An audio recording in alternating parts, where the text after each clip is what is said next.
मेरा नाम मनसूख है। मैं इरादाबाद शहर में न्यू लिबर्टी नाम के एक आलीशान होटल में लिफ्टमैन का काम करता हूँ।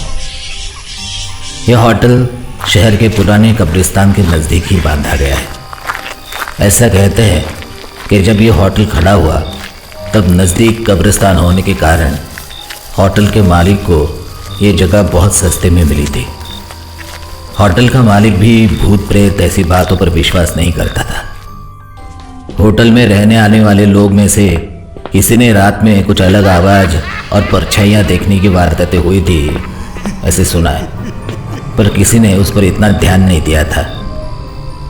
मैं होटल के पास ही एक बस्ती में रहता हूँ। मेरी ड्यूटी हमेशा दोपहर 12 बजे से रात के 12 बजे तक रहती है। दूसरा लिफ्टमैन रात को 11:45 को मेरी जगह लेने को आ जाता है। रात में घर जाते वक्त मैंने भी कभी कभी ऐसी परछाइयाँ देखी है और कुछ आवाज़ें भी सुनी है। भगवान की दया है कि अब तक सही सलामत हो, पर हर रोज़ घर जाते वक्त डर तो लगा रहता है। हमारे होटल में शहर के एक अमीर, जिन्हें सब लोग नवाब साहब कहकर बुलाते थे, कभी कभार रहने को आते थे। जब भी आते थे तभी हमेशा 5वें माले पर कमरा नंबर 501 में रहते थे, क्योंकि 5वीं मंजिल पर वो सिर्फ एक ही कमरा है और वो उन्हें बहुत पसंद था। होटल में वह कमरा हमेशा उनके लिए ही बुक रहता था। वे बहुत खुश मिजाजी आदमी थे। जब भी आते लिफ्ट से ऊपर जाते और हमेशा मुझे कहते, मियां मनु, कैसे हो, सब खैरियत? इतने बड़े आदमी को मैं क्या कहता। हाँ नवाब साहब, इतना ही कह पाता था। एक बार उनका मिजाज ठीक है यह देखकर मैंने उनको पूछा था, नवाब साहब, आपकी इतनी बड़ी हवेली शहर में है तो आप होटल में रहने क्यों आते हो? मेरा प्रश्न सुनकर उन्होंने मेरी तरफ दुख भरी निगाहों से देखा था और बोले थे, मियां मनु, वो बड़ी लंबी दास्तां है, कभी जरूर सुनाऊंगा। वो 5वें माले पर जाते तो लिफ्ट से थे, पर उतरते हमेशा पायदानों से थे। कुछ अजीब सा कारण था जो आज तक किसी को नहीं मालूम। मुझे याद है पिछले साल आज ही के दिन वे होटल में आए थे।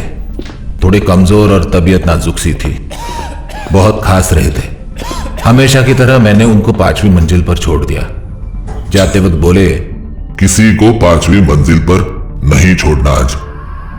मुझे थोड़ा आश्चर्य हुआ, पर मैंने सिर्फ जी नवाब साहब ऐसा कहकर मैं नीचे आ गया। उस दिन रात के 12 बजे थे और दूसरा लिफ्टमैन मुझे रिहा करने के लिए आ गया था। इतने में लिफ्ट की घंटी बजी और 5वें माले की बत्ती जली। मुझे आश्चर्य हुआ क्योंकि नवाब साहब कभी उतरने के लिए लिफ्ट नहीं मंगाते थे, पर फिर मुझे लगा आज तबीयत ठीक नहीं तो शायद लिफ्ट मंगाई होगी। मैंने दूसरे लिफ्टमैन को उतरने को कहा और मैं 5वीं मंजिल चला गया। लिफ्ट का दरवाज़ा खुला तो नवाब साहब सामने ही खड़े थे। बदन पर नाइट ड्रेस और सर पर से शॉल ओढ़े हुए थे। वे अंदर आए और खड़े रह गए। आज हमेशा की तरह, मियां मनु, सब खैरियत, यह हमेशा का सवाल भी नहीं पूछा। मैंने लिफ्ट का बटन दबाया और लिफ्ट नीचे आने लगी। मैंने नवाब साहब को पूछा, नवाब साहब, तबीयत ठीक नहीं है तो इतनी रात कहाँ जा रहे हैं? नवाब साहब कुछ बोले नहीं। निचली मंजिल आ गई और दरवाज़ा खुला तो सामने दूसरा लिफ्टमैन खड़ा ही था। नवाब साहब दरवाज़ा खुलते ही निकल गए। दूसरा लिफ्टमैन मुझे कुछ पूछना चाहता था, पर इतने में 2 लोग सफ़ेद कोट पहने हुए लिफ्ट के नज़दीक पहुंच गए और उन्होंने मुझे 5वीं मंजिल पर लेकर जाने को कहा। क्योंकि नवाब साहब की सख्त हिदायत थी तो मैंने मना कर दिया। वे बोले, हम डॉक्टर हैं और हमें तुरंत बुलाया है, सीधे ऊपर ले चलो, सवाल मत करो। मैं और दूसरा लिफ्टमैन दोनों उन 2 डॉक्टरों को लेकर ऊपर गए। जैसे ही दरवाज़ा खुला वहाँ पर एक नर्स खड़ी हुई मिली। मैंने सोचा ये नर्स कब ऊपर आई। इतने में वो 2 डॉक्टर नर्स के पास पहुंचे और उसमें से एक ने नर्स को पूछा, अब तबीयत कैसी है नवाब साहब की? अभी 5 मिनट पहले ठीक रात को 12 बजे नवाब साहब का इंतकाल हो गया। मुझे तो उन शब्दों पर विश्वास ही नहीं हुआ था। मैंने झट से कहा, कैसे हो सकता है? अभी अभी तो नवाब साहब को निचली मंजिल पे छोड़कर आ रहा हूं। तो उसमें से एक डॉक्टर बोले, क्या रात को पी रखी है क्या? देखो नवाब साहब अंदर लेटे हुए हैं। मैंने अंदर झांककर देखा तो नवाब साहब की लाश वहां पलंग पर पड़ी हुई थी। मैंने दूसरे लिफ्टमैन को पूछा, तूने थोड़ी देर पहले देखा था ना कि मैं नवाब साहब को नीचे लेकर आया था?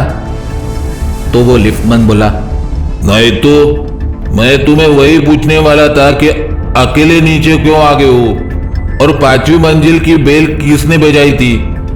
इतने में ये डॉक्टर आ गए तो पूछना रह गया। और मैं अचरज में पड़ गया। मुझे कुछ समझ ही नहीं आ रहा था। इतने में डॉक्टर साहब बोले, चलो नीचे जाते हैं।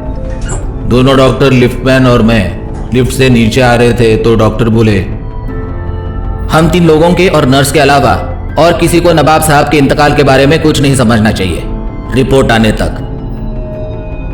मैंने कहा, 3 लोग? तो वो दूसरा लिफ्टमैन बोला, तूने सच में पी रखी है? हम लिफ्ट में 3 नहीं तो कितने?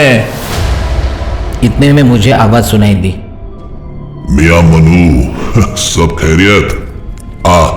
आज घर जाते हैं। जाते जाते मैं मेरी पूरी कहानी तुम्हें सुनाता हूं। मैंने डर के मारे पीछे मुड़कर देखा तो उन दोनों डॉक्टरों में से एक मेरी तरफ देखकर बातें कर रहा था। मैं तो डर के मारे बेहोश हो गया। दूसरे दिन मुझे होश आया। मैंने देखा तो मैं अस्पताल में हूं। थोड़ी देर बाद अस्पताल में वही डॉक्टर सामने आया और पूछा, कल नवाब साहब के हवेली में कुछ अजीब वारदातें हुई, उसके बारे में कुछ पता है? लोग कह रहे हैं नवाब साहब न्यू लिबर्टी होटल के मनसुख नाम के लिफ्टमैन के लिए कुछ बंद लिफाफा छोड़कर गए हैं। आज उस वारदात को होके बराबर 1 साल हुआ, पर मैंने वो लिफाफा अभी तक नहीं खोला है। अभी भी जब भी ड्यूटी करके घर जाता हूं तो कभी कभी एक हल्की आवाज कानों पर आती है और मुझे पूछती है, मियां मनु, सब खैरियत? अभी तक लिफाफा क्यों नहीं खोला? मेरे बारे में जानना चाहते थे ना?